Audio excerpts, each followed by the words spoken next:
Ingeniería del ocultismo. Facciamo la domanda, poi torniamo. Sí, respondo la pregunta y seguimos.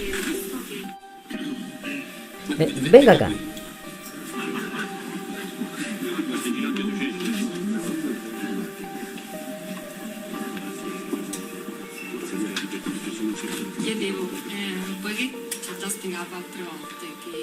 Lo que decía es que 500 o 600 años antes de la aparición del personaje de Jesús, se estaba preparando alguna religión y entonces apareció el personaje que nosotros conocemos como Jesús, que puede haber sido enviado o puede haber querido ser enviado a pesar de no tener el consenso de sus superiores o lo que sea, en términos humanos, y que entonces crearon los evangelios y sus valores, y que hubo otros que construyeron para tapar todo lo que estaban haciendo.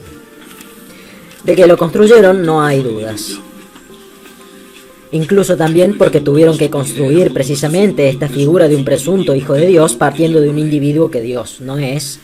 Y si Jesús fue enviado por alguien, podríamos pensar que fue enviado por un él, es decir, por uno de los Elohim. Tanto es así que es un Gabriel el que deja embarazada a María, es decir, uno que ejerce el poder por cuenta de un él. Cuando aparece otro de estos él, que es el Satán, que no es el jefe de los diablos, que este es otro invento de la iglesia, sino que esa palabra indica simplemente el adversario del jefe. Este Satán, cuando lo va a tentar, le dice: si tú vienes conmigo, te ofrezco una gran carrera, un gran futuro profesional. Y Jesús le dice: Satán,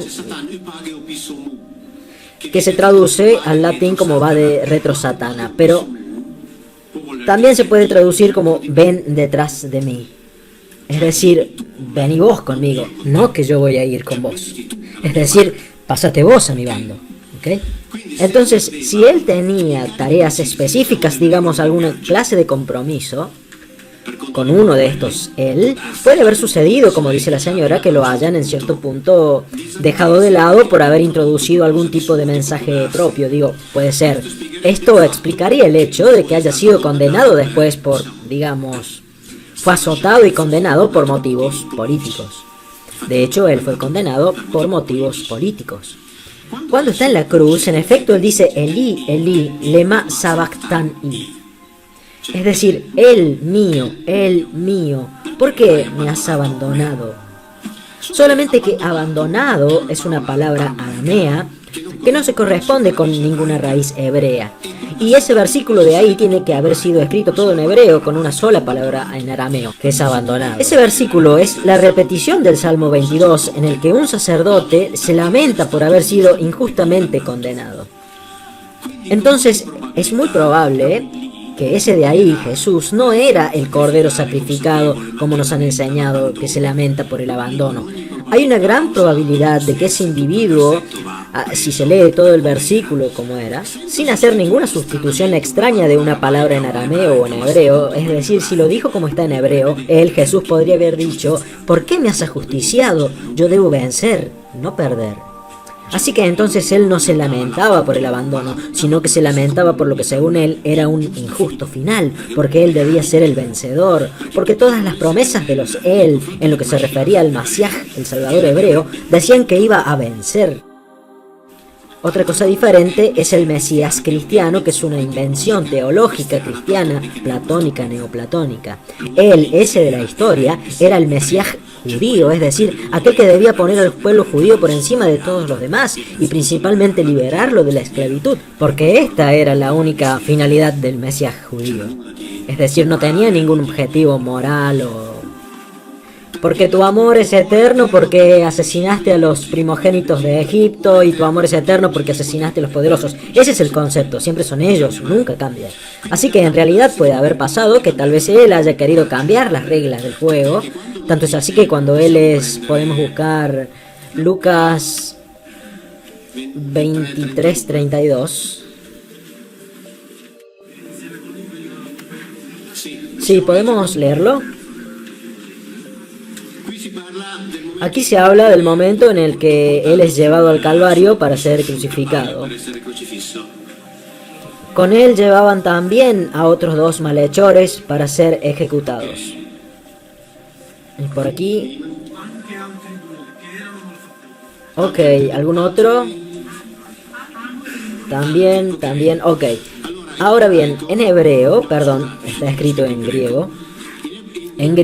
Está escrito esto.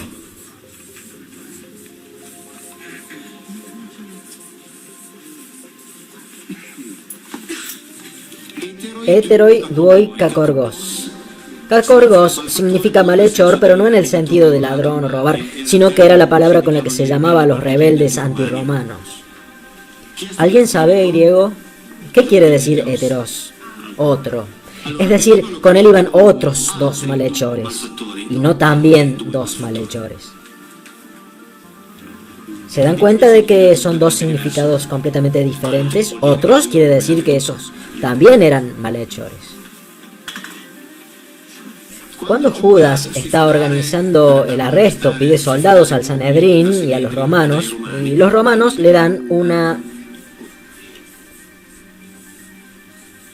esperan, que es una cohorte, es decir, una décima parte de una legión romana, es decir, 600 hombres armados. Era la Pascua de Jerusalén, había por lo menos 100.000 peregrinos, problemas de índole público inmensos, y los romanos ponen 600 hombres armados para ir a arrestar a 10 vendedores de flores que predicaban: si me abofetean de un lado, yo ofrezco el otro. Hay algo que no cierra. Acá hay algo que no encaja. Otros dos y 600 hombres para detener la insurrección armada que estaban preparando. Esto es lo que está escrito en griego. Esto no es una interpretación. Los que interpretan escriben también, y esa es una interpretación. Traducir otros es una traducción. Es así. ¿Conforme con la respuesta? Sí, gracias.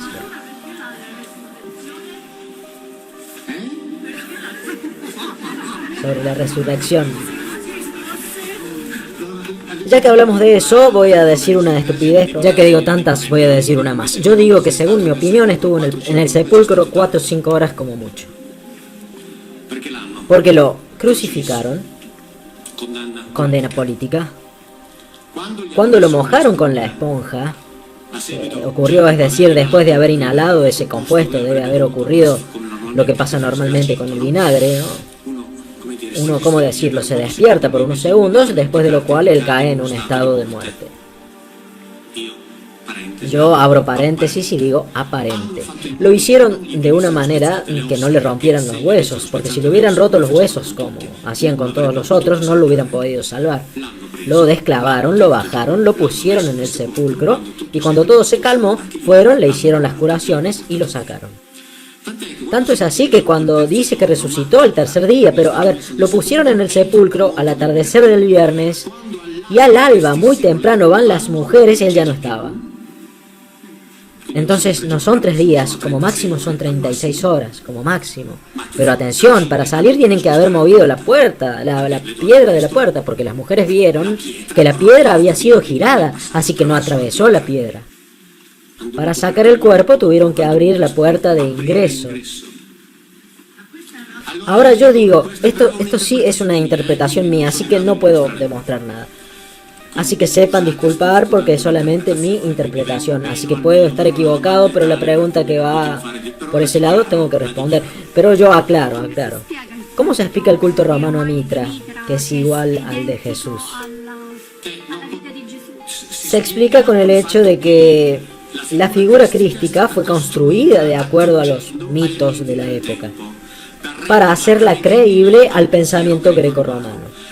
Entre otras cosas, la historia del mitraísmo tiene también una particularidad, que el mitraísmo se limitó oficialmente al oriente, pero los mitreos, los templos, se encuentran principalmente en occidente.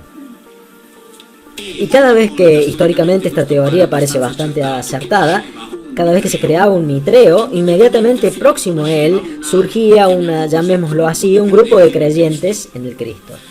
Como si fueran 2 tipos de pensamiento religioso construidos al mismo tiempo para ver cuál de los dos iba a funcionar mejor. para controlar a la gente. Tanto es así que el mitraísmo ofrecía la salvación solamente a los hombres, mientras que el cristianismo ofrecía la salvación también a las mujeres, y por lo tanto repentinamente tuvo muchos más del doble debido a las mujeres, y multiplicó por 5 o 6 veces el número de fieles. ¿Quién sabe? ¿Quién sabe? ¿Quién inventó esas cosas?